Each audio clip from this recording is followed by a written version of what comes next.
জীবনে চলার পথে মেয়েরাই বড় যোদ্ধা, তাদের নিজের বলে কিছুই নেই। আসসালামু আলাইকুম আমার প্রাণপ্রিয় ভাই ও বোনেরা, কেমন আছেন?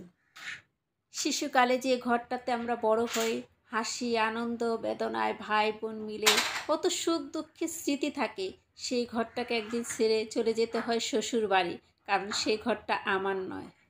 আর শ্বশুর বাড়িতে বউদের জন্য তো থাকে অনেক নিয়ম নীতি। শ্বশুর শাশুড়ি ননদ দেবর ভাসুর স্বামী সবার মনটাকে জুগিয়ে তারপরে চলতে হয় শ্বশুর বাড়িতে। তারপর আমি যখন মা হই তখন ভাবি, সন্তান যখন বড় হবে ধীরে ধীরে একদিন আমার সুখ হবে। সন্তানের মুখের দিকে তাকিয়ে সব দুঃখ কষ্ট আমরা সহ্য করে নিই। শৈশবে কৈশোরে যৌবনের যত স্বপ্ন আমাদের থাকুক না কেন, সব স্বপ্ন কিন্তু আমাদের পূর্ণ হয় না।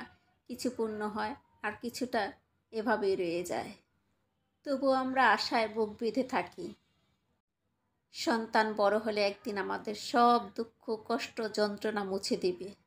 যে আশায় বুক বেঁধে থাকি আমরা, সেই সন্তান বড় হয়ে মাকে কটা সন্তান বলে সুখ দেয়। সেই সন্তান যখন আবার বিয়ে শাদি সন্তান হয়, তখন তাদের কাছে মা হয়ে যায় বোঝা। কেউ কেউ সেই মাকে আবার দিয়ে আসে বৃদ্ধাশ্রমে, কেউ সমাজের খাতিরে ভাত দেয়। কোনো সংসারে আবার কাজের বুয়ার যে মূল্যটা আছে সে মূল্যটাও পায় না মা। কিন্তু মারা কী করেন জানেন? সন্তান যখন কোনো কিছু ভালোবাসে খেতে, সেই খাবারটা কিন্তু মা খায় না, বলে আমার খেতে ইচ্ছে করে না, ক্ষুধা লাগে না, খাবারটা আমার এখন আর ভালো লাগে না, এই বলে বলে কিন্তু সন্তানের জন্য রেখে দেয় খাবারটা। অনেক কষ্ট অনেক যন্ত্রণা পড়লেও সন্তানকে বুঝতে দেয় না।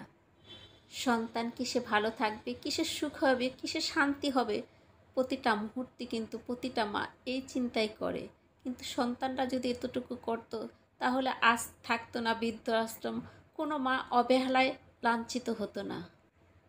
বৃদ্ধ বয়সে কিন্তু মা বাবারা গাড়ি বাড়ি টাকা পয়সা চায় না, চায় শুধু সন্তানের ভালোবাসা। তারা সুন্দর করে মার সাথে কথা বলবে, সারাদিনটা কিভাবে কাটলো কেমন আছে, এতটুকুই চাওয়া কিন্তু তাদের। আর ছোট্ট একটা অনুরোধ, যদি আমার ভিডিওগুলো ভালো লাগে তাহলে বন্ধু আর ফ্যামিলির সাথে শেয়ার করতে ভুলবেন না। আর সুন্দর একটা কমেন্ট করে যাবেন, সেই কমেন্টের সূত্র ধরে আমিও চলে যাব আপনার পেজে, সুন্দর কমেন্ট করে আসব। আপনাদের সাথে কথা বলতে বলতে তৈরি হয়ে গেল আমার সকালের নাস্তা, খিচুড়ি আর শুটকি ভর্তা, সাথে ডিম ভাজা ছিল। আর এখানে আছে লাল আম।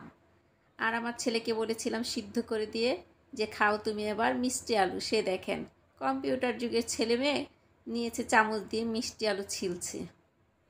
আল্লাহ হাফেজ, আবার দেখা হবে নতুন কোনো ভিডিও নিয়ে। সেই পর্যন্ত আপনারা সবাই ভালো থাকেন।